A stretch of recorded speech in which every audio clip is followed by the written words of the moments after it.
He woke up that morning feeling the weight of something he could not quite name. His body was heavy, his eyes were dry, and his mind was already running through the list of things that needed to be done before the day was over. He had barely slept the night before. His youngest daughter had been sick, and he and his wife had taken turns sitting by her bedside, making sure she was comfortable. He told himself it was nothing serious. He told himself he would rest later. That was always the plan, rest later. His name was Daniel. He was 38 years old, a construction site manager with a reputation for showing up on time and never leaving early. His team depended on him. His family depended on him. He wore that responsibility like armor, proud of it most days, but on this particular day, it felt more like a weight pressing down on his chest. He kissed his wife Sarah on the cheek before she could finish asking him if he was okay. He told her he was fine. He said it quickly, the way people say things they do not want to be questioned about. The drive to work that morning was long and slow. Traffic sat still on the highway for almost 40 minutes, and by the time Daniel arrived at the construction site, his patience was already worn thin. The day did not get easier from there. A supplier delivered the wrong materials. 2 of his workers called in sick. A safety inspection was moved up without warning, and Daniel spent the better part of the afternoon scrambling to make sure everything was in order. By the time he sat down at his desk to finish the last of his paperwork, the clock on the wall read 7:45 in the evening. He called Sarah to let her know he was leaving soon. She told him dinner was on the stove. She told him their daughter was feeling a little better, that she had eaten some soup and smiled for the first time all day. He could hear the tiredness in Sarah's voice too, that soft kind of exhaustion that only parents know, the kind that comes not from weakness, but from loving too hard and too constantly. He told her to rest. He told her he would be home in less than an hour. He said it like a promise, and at the time, he believed it completely. The parking lot was nearly empty when Daniel finally walked to his car. The evening air was cool and still, the kind of quiet that settles over a city after the rush of the day has passed. He sat in the driver's seat for a moment before starting the engine. His eyes felt heavy. His shoulders ached. A small voice somewhere in the back of his mind whispered to him, maybe sit here for a while. Maybe close your eyes just for a moment. He ignored it. He had learned to ignore it over the years, that voice. He thought it was weakness talking. He thought getting home was more important than stopping. He merged onto the highway and set the cruise control. The road stretched out ahead of him, long and dark and quiet. Most of the other drivers had already made it home. The streetlights passed overhead in slow, rhythmic pulses, and after a few minutes, Daniel noticed something frightening. He could not remember the last 2 exits he had passed. He had been driving without fully being there. His mind had drifted somewhere between waking and sleep, carried along by the hum of the engine and the warmth inside the car. He shook his head. He turned up the radio. He told himself he was fine. Then his phone buzzed. It lit up on the seat beside him, the screen glowing in the dark interior of the car. He could see the notification from the corner of his eye. It was a message from one of his workers, something about the inspection report, something that would need a response. He knew he should not look. Every part of him that was rational and responsible knew that. But his hand reached for the phone anyway, the habit so deeply carved into his daily life that it moved almost without thought. He picked it up. He glanced down. Just for a second, he told himself. Just 1 second. That 1 second was all it took. In that single moment, the world ahead of him changed completely. A large truck had slowed without warning in the lane in front of him, its hazard lights blinking weakly in the dark. Daniel's eyes snapped back to the road. His brain registered the danger. His foot slammed down on the brake pedal with everything he had. But it was too late. Physics does not care about intentions. Physics does not care about how tired you are, or how good your reasons were, or how much you love your family. The sound of the collision was something Daniel would never fully be able to describe to anyone who had not heard it themselves. It was not just a crash. It was a violent, total kind of sound, the sound of something permanent happening. His car struck the back of the truck and spun sideways across the lane. The world turned in ways it was never supposed to turn. Glass shattered, metal folded, The car slid off the road and slammed into the concrete barrier on the shoulder with a force that seemed to shake the air itself. And then silence. A terrible, complete silence. Daniel did not lose consciousness immediately. For a few long seconds, he sat there in the wreckage, suspended in a strange calm that he would later understand was shock. He could feel warmth on the side of his face. He could see the spiderweb cracks spreading across what remained of the windshield. He tried to move and found that he could not. His legs felt distant from him, like they belonged to someone else. The radio was still playing. Some old song he half recognized, playing softly over the sound of cooling metal and the distant wail of something that had not yet reached him. Then the darkness came. He woke up in a hospital room. The ceiling was white. The light was soft and artificial. There were machines beside him, quietly keeping track of things his own body could no longer report on its own. He did not know how long he had been there. He did not know what day it was.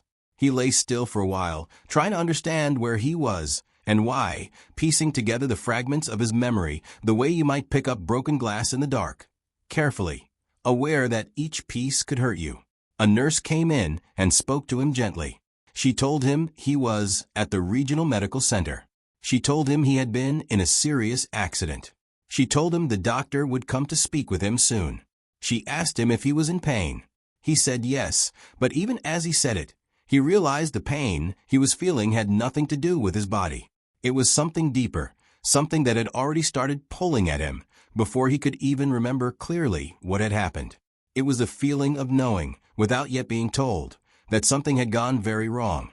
The doctor came.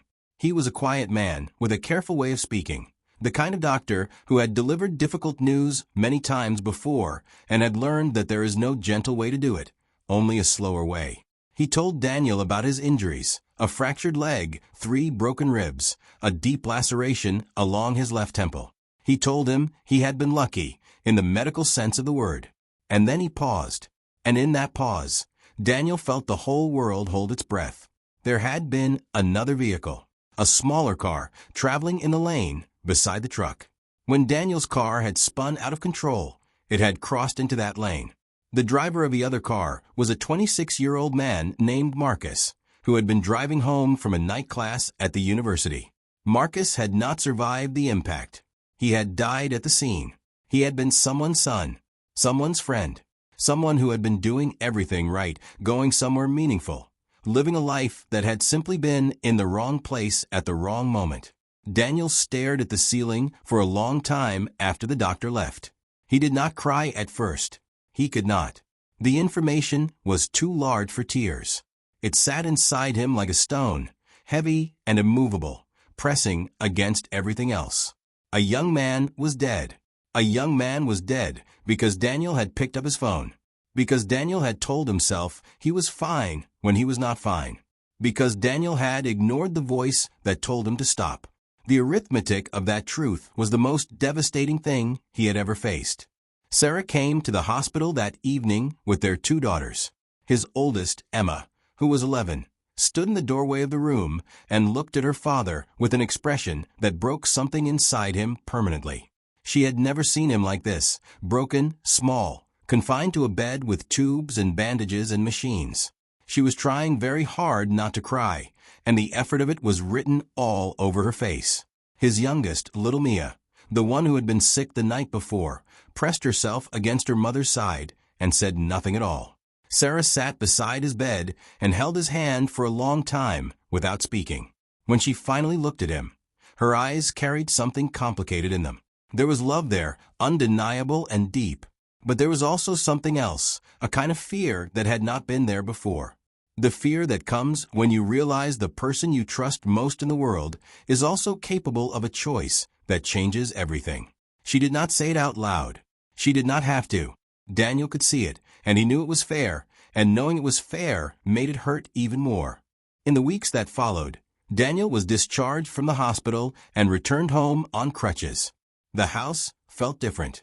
The girls were quieter around him. Emma stopped running to greet him the way she always had. Mia had started having bad dreams, waking up crying in the night, though she could never quite explain what she was afraid of. Sarah had gone back to carrying everything, The household, the children, the worry, with a steadiness that Daniel admired and also could not stop feeling guilty about. He was there, but he was not fully present. He was somewhere between the man he had been and the consequences of one night. The legal process began. A police report, an investigation, a lawyer, meetings where people spoke about the accident in the flat, technical language of liability and negligence and reckless driving. The family of Marcus, the young man who had died, filed a civil suit. Daniel learned things about Marcus during this process that he wished he had never had to learn, because every new detail made the loss more real, more specific, more irreversible. Marcus had been studying engineering. He had a mother who called him every Sunday. He had a girlfriend who was waiting for him to come home that night. Daniel attended a sentencing hearing several months after the accident. He sat in a courtroom and listened to Marcus's mother speak. She did not scream. She did not collapse. She stood at the podium with a dignity that was more devastating than anger would have been, and she spoke about her son the way only a mother can, about who he was in the small moments, the private ones, the ones that do not make it into any official record. She talked about the way he laughed.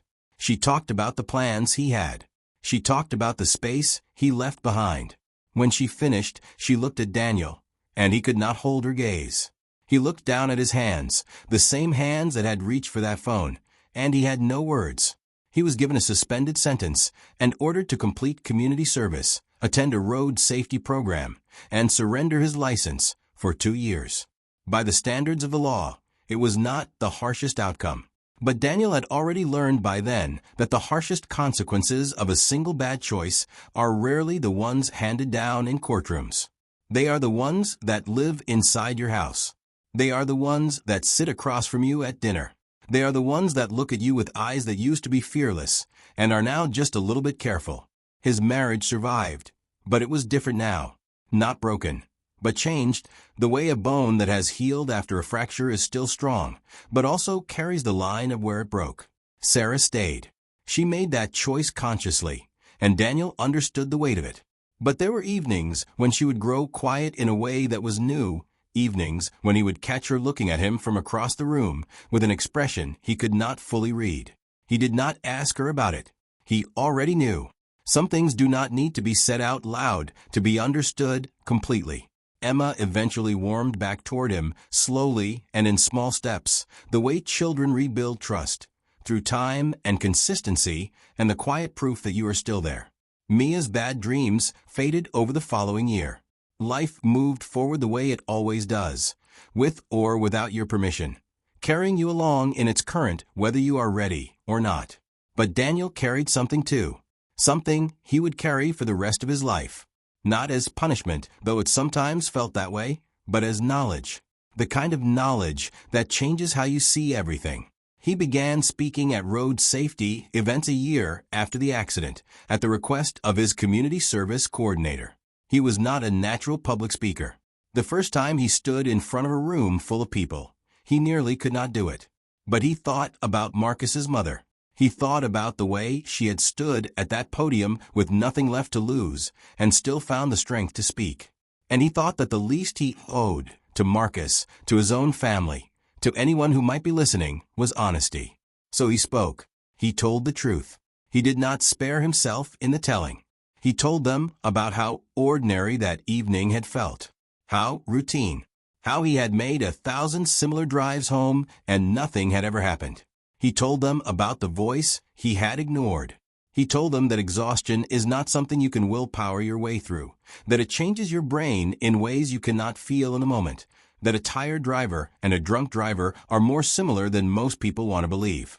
He told them that the phone on the seat beside him had felt urgent, had felt necessary, and that it had taken him only 1 second and 1 glance to end a life and break his own.